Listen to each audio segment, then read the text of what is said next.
We would rather a more timely response, but when the chips are down, we'll always prioritise those highest emergencies. Minister, what were the calls that you were getting?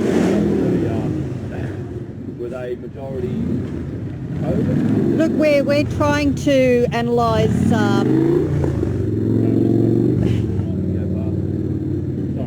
We're still to get a breakdown of what the calls were.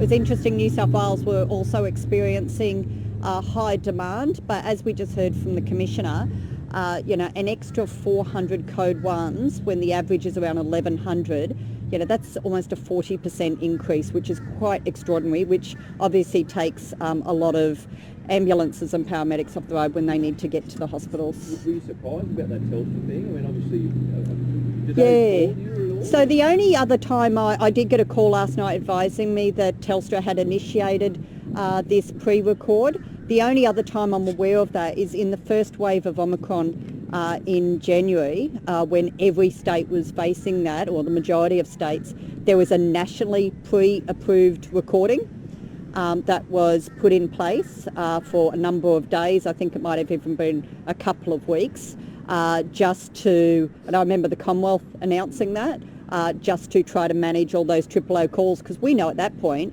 as soon as someone saw a positive line on their rapid antigen test, they were calling QAS. Yeah, and we didn't get that. We didn't get that in that first wave. This is the first time, to your knowledge. Yeah, well, as I say, it was a national pre-record. This is the first time that Queensland, as a separate jurisdiction, has had Telstra initiate this. So I'll be really interested to see the data and what those calls were, the nature of those calls. But it is really interesting. I don't think anyone can explain why we saw a 40% jump in code ones. And I've seen that as I've travelled around the state sometimes. I'll walk into an ambulance service and they'll say, we had a 30% increase in code ones yesterday. Can't tell you why. We just had a lot of heart attacks and chest pains and trouble, breathing, respiratory issues.